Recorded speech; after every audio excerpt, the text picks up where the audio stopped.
है ना भूमि सुधार। क्लियर है?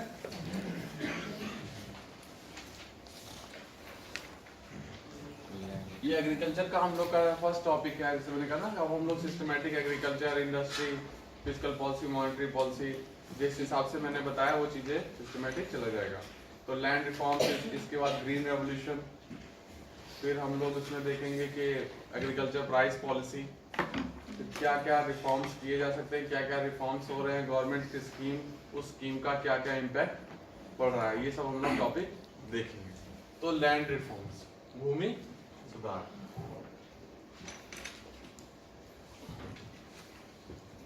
एक चीज हमेशा याद रखिएगा आप लोग, इकोनॉमिक्स में क्या ऑब्जेक्टिव रहता है, इकोनॉमिक्स का क्यों पढ़ते हैं हम लोग?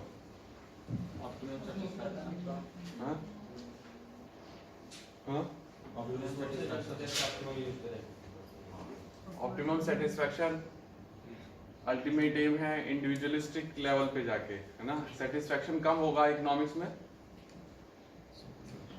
जब उसको चीजें ज्यादा मिलेगी, ये हम लोग अज्यूम करते हैं, है ना। तो इंडियन कल्चर में अलग अलग तरह से भी ये सेटिस्फैक्शन मिल जाता है, जैसे सैल्वेशन में भी सेटिस्फैक्शन है, लेकिन हम लोग अभी क्या लेके चलेंगे, सिर्फ उसको मटेरियल ज्यादा से ज्यादा मिल पाए, है ना। सैचुरेट नहीं है, सैचुरेशन लेवल अभी उसका नहीं आया है, तो ज्यादा से ज्यादा चीजें मिलेंगी तो सेटिस्फैक्शन लेवल बढ़ जाएगा। और ज्यादा चीजें कब मिलेंगी? जब ज्यादा प्रोडक्शन होगा। तो मैंने क्या कहा था, इकोनॉमिक्स क्या है? उन फोर्सेस को पता लगाना जो जो ज्यादा प्रोडक्शन करा रही है। क्लियर है? वो फोर्स ढूंढना है, और जब वो फोर्स मिल जाएंगी वो हमको पता चल जाएगा उस फोर्सेस जो जो ज्यादा प्रोडक्शन करा रही है, उन फोर्सेस को इंसेंटिव देना, है ना। गवर्नमेंट का जैसे क्या रोल रहता है, गवर्नमेंट क्यों आई थी मैंने बताया था, वही फोर्स ढूंढना जो उन फोर्सेस को हेल्प करने के लिए कि वो फोर्सेस और ज्यादा प्रोडक्शन को इंक्रीज करा सके, और जो जो फोर्सेस प्रोडक्शन को डिक्रीज कर रहे हैं उनको एलिमिनेट करना, है ना। इकोनॉमिक्स का ये ऑब्जेक्टिव। तो मैंने प्रोडक्शन बताया, और दूसरा एक चीज और थी, क्या बताया था? डिस्ट्रीब्यूशन। कौन कौन से फोर्सेस जो है वो डिस्ट्रीब्यूशन सही से कर रहे हैं या करेंगे ना, इक्वल डिस्ट्रीब्यूशन। हम जैसे हमारा शुरू से ऑब्जेक्टिव था इगैलिटेरियन सोसाइटी बनाने का। क्लियर है? तो अब डिस्ट्रीब्यूशन क्या होना चाहिए आपका? इक्वल। तो वो फोर्सेस ढूंढेंगे जो डिस्ट्रीब्यूशन क्या करा सके, करा सके। कौन कौन से डिस्ट्रीब्यूशन है ऐसे, कौन कौन से फोर्सेस हैं ऐसे?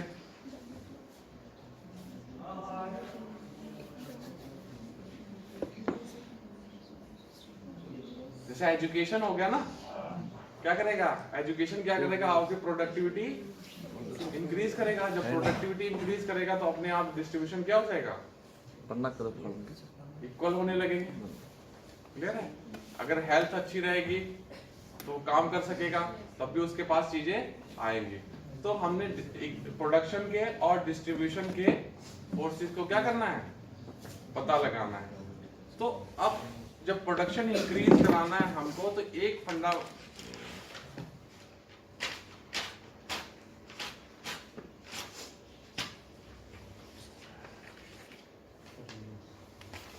एक कॉन्सेप्ट हम लोग लेके चलते हैं कि इकोनॉमिक्स में ऐसे बता, सिंपल लैंग्वेज में जैसे बताओ, जो जितना काम करें उसको उतना रिटर्न,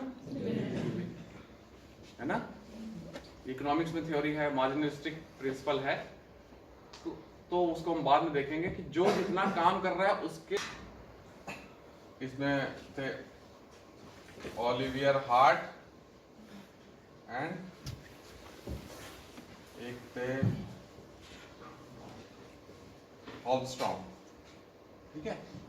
हाँ, हार्ट एंड हॉल्मस्ट्रॉम की थ्योरी क्या थी? कॉन्ट्रैक्ट थ्योरी थी, है ना।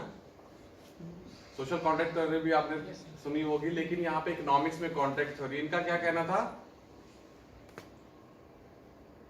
कि वेजेस फिक्स्ड होने चाहिए कि वेरिएबल होनी चाहिए। क्यों ये कर रहे थे ऐसा? क्यों ऐसा फिक्स्ड और वेरिएबल क्यों कर रहे थे? एफिशिएंसी के हिसाब से सर, है ना। जैसे जो एफर्ट कर रहा है, मैंने क्या कहा, जो एफर्ट कर रहा है उसको उसके अकॉर्डिंग रिटर्न मिले। और ऑब्जेक्टिव क्या है? प्रोडक्टिविटी इंक्रीज करना, प्रोडक्शन इंक्रीज हो सके। बात समझ रहे हैं?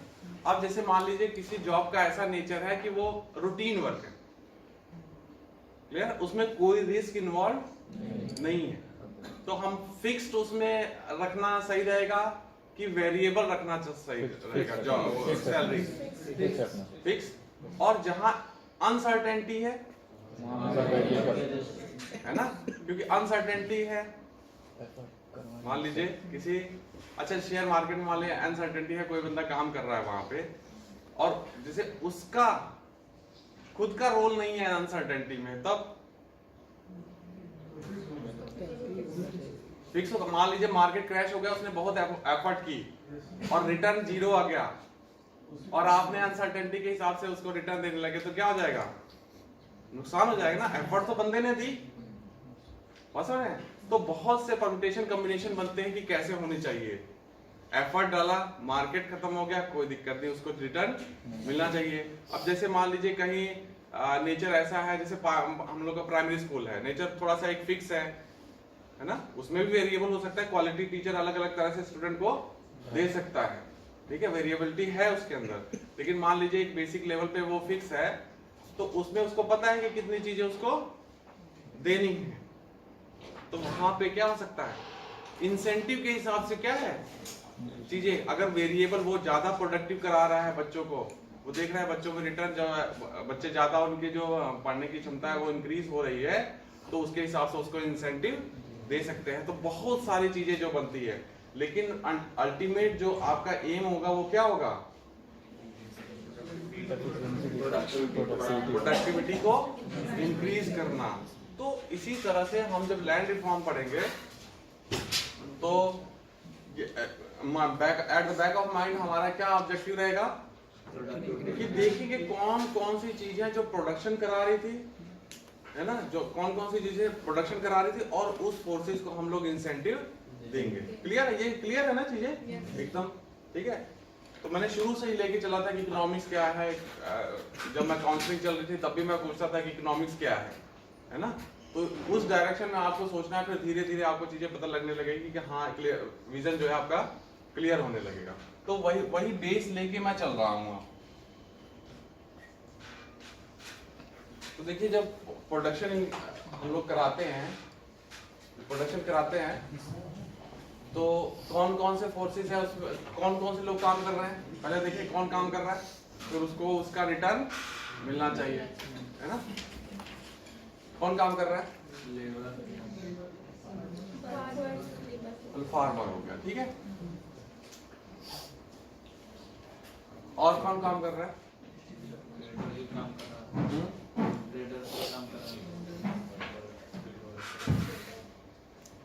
मैंने एक बार जब से काउंसलिंग ले रहा था, आप लोग क्या मैंने कहा था कि कभी कभी विजिबल चीज भी नहीं दिखती है ना। मैं पूछता था क्या प्रॉब्लम है, आप बताते थे करप्शन। एक ही प्रॉब्लम दिखती है आपको, उसके अलावा कुछ दिखता ही नहीं है। वही हाल है यहाँ, कुछ फिक्स चीजें नहीं है, लैंड हो गया सर, एफर्ट हो गया, असर है। नेचर भी काम कर रही है कि नहीं कर रही है ना, मेन तो वही है, वहां से निकल रही है ना। तो बाकी इंटरमीडिएट जैसे उन्होंने कहा वो भी सही है, अभी देखते हैं। तो फार्मर और मेन लैंड जो है वो काम कर रही है, ठीक है। तो अब लैंड रिफॉर्म क्या है, मैंने क्या बोला था, फार्मर्स और लैंड में कुछ रिलेशंस होते हैं। वो रिलेशंस क्या हो गए, गड़बड़ हो गए। यहाँ पे क्या आ गई, कुछ प्रॉब्लम्स आ गई। उस प्रॉब्लम को दूर करने के लिए हमने क्या लेके आए,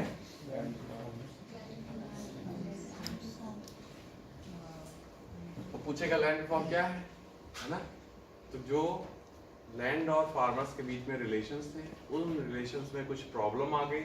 उस प्रॉब्लम को दूर करने के लिए जो सॉल्यूशंस आए, सॉल्यूशन हम लेके आए, वो क्या है, लैंड रिफॉर्म। अब क्यों लेके आए, ऑब्जेक्टिव क्या था कि प्रोडक्शन क्या हो सके, इंक्रीज हो सके और इक्विटेबल हो, है ना। हम लोग प्रोडक्शन भी ध्यान में रहना और इकोनॉमिक्स में डिस्ट्रीब्यूशन भी ध्यान देना, क्योंकि डिस्ट्रीब्यूशन अगर गड़बड़ हो जाएगा तो फिर वो भी एक प्रॉब्लम क्रिएट करेगा, ऑफिस में ऑप्टिमम प्रोडक्शन नहीं हो पाएगा। ठीक है, तो हमारा लैंड रिफॉर्म्स। अब प्रॉब्लम क्या क्या आ गई थी? ब्रिटिश पीरियड में क्या था, कुछ ऐसा सिस्टम बनाया कि उसमें गवर्नमेंट थी और फार्मर्स था। गवर्नमेंट और फार्मर के बीच में कुछ एलिमेंट्स आ गए जो कि एफर्ट नहीं कर रहे थे, प्रोडक्शन में एफर्ट उनका नहीं जा रहा था, लेकिन उनको रिटर्न मिल रहा था। तो मैंने क्या कहा था, यहाँ पे गड़बड़ हो गया, इकोनॉमिक्स फेल हो गई। रिटर्न किसको मिलना चाहिए? जो एफर्ट कर रहा है। जो एफर्ट नहीं कर रहा है या प्रोडक्शन में इंक्रीज नहीं कर रहा, तो वो क्या हो गया? गड़बड़। जैसे गवर्नमेंट क्या होता है, इनएफिशिएंट गवर्नमेंट कौन सी हो जाती है? मतलब उसके स्टेप से प्रोडक्शन में इंक्रीमेंट नहीं होता है, क्योंकि जो भी एफर्ट करे तो वो इंक्रीज। अगर गवर्नमेंट टैक्स ले रही है लेकिन उसके कारण अगर प्रोडक्शन नहीं इंक्रीज हो रहा है तो मामला क्या है? गड़बड़ है। बताया था। तो अब प्रॉब्लम क्या आ गई थी कि कुछ गवर्नमेंट और जो प्रोडक्शन करा रहे हैं लोग, उनके बीच में कुछ इंटरमीडिएट आ गए थे और जो प्रोडक्शन में हेल्प नहीं कर रहे थे।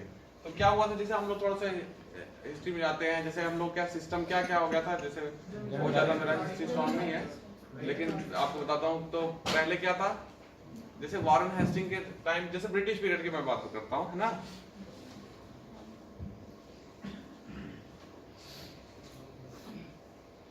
क्या किया था, कौन सा था, जैसे इसमें 1773 से लेके 85 तक इन्होंने क्या किया, जैसे जमीन क्या करते थे, गवर्नमेंट क्या करती, हाईएस्ट बीडर को जो है वो जमीन दे देती थी कि हमको रेवेन्यू लेके आओ कैसे भी।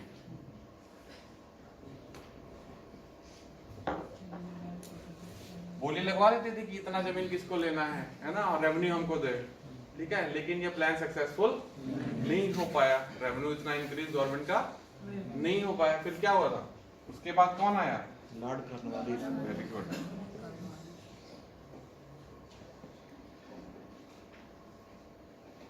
क्या था इसका? 86 से 93, 86 से 93। नहीं, एक जो इसमें अस्थाई बंदोबस्त, परमानेंट सेटलमेंट है ना।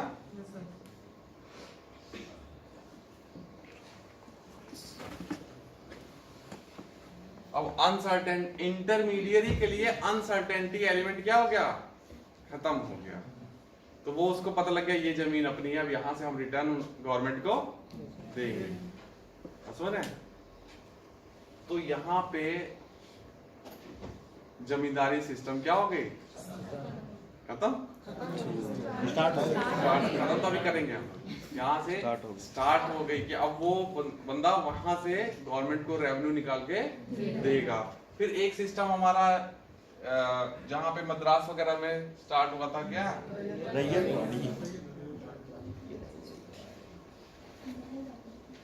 थॉमस, है ना। परमानेंट सेटलमेंट में किसने हेल्प की थी? सर जॉन शोर, है ना। इनका लॉर्ड कॉर्नवालिस के साथ थे, और थॉमस मोनरो ने रैयतवाड़ी सिस्टम जो मद्रास वगैरह में साउथ इंडिया में चली।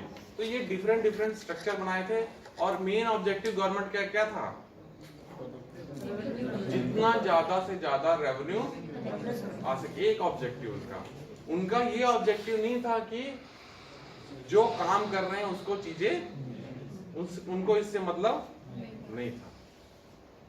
उनका ऑब्जेक्टिव सिर्फ इतना था कि उनका रेवेन्यू इंक्रीज हो जाए, है ना, क्योंकि उनको सेंटिमेंट्स तो जुड़े नहीं थे, ज्यादा सेंटिमेंट्स उनके कोई नहीं थे।